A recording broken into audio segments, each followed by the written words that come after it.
नमस्कार. आज आपण एक नवीन केसबद्दल डिस्कस करणार आहे, जी जखम भरून येत नाही किंवा त्याला डायबेटिक वुंड म्हटल्या जाते किंवा दुष्टवर्ण म्हटल्या जाते, की एखादी जखम जर झाली आणि ती भरून येत नसेल खूप काळ, तर त्यामध्ये आयुर्वेदामध्ये खूप छान असे उपचार होतात.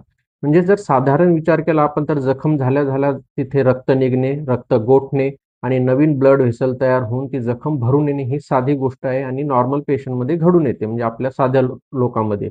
पण ज्यावेळेस डायबिटिक वुंड किंवा पेशंटला डायबिटीज असेल, त्यामध्ये अंगात ताकद खूप कमी असेल, अपत्य पाळत असेल किंवा खूप दिवसाचं रक्तामधील शुगर ही जास्त असेल, जखम भरून येत नसेल, तर त्यामध्ये आयुर्वेदामध्ये खूप छान असा विचार केला जातो.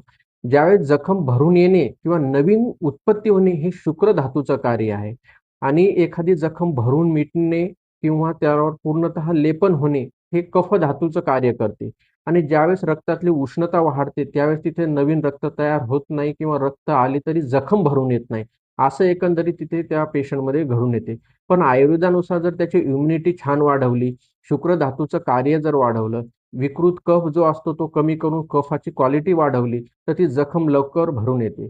आणि तिथं जाऊन ब्लड व्हेसल जर नवीन तयार करायचे असेल, तर आयुर्वेदानुसार जर त्याला लीच लावल्या, लीच करते काय तर तिथं दुष्ट रक्त किंवा खराब रक्त हे उष्णतायुक्त रक्त बाहेर काढते. नवीन रक्त आल्यानंतर त्या जखमेचं प्रसाधन चांगलं होते आणि रक्ताची क्वालिटी वाढली की डब्ल्यूबीसी जे प्रमाण असते तेही छान वाढून तिथलं इन्फेक्शन कमी करते आणि जखम लवकर भरून येते.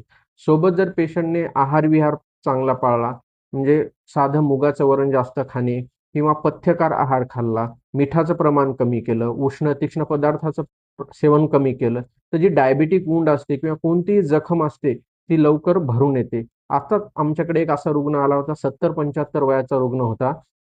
त्याला मागील 3 ते 4 वर्षापासून जखम होती, पण ती भरून येत नव्हती. तर आयुर्वेदानुसार आम्ही ट्रीटमेंट केली, तर त्याची 2 ते 3 महिन्यामध्ये पूर्णतः जखम भरून आली.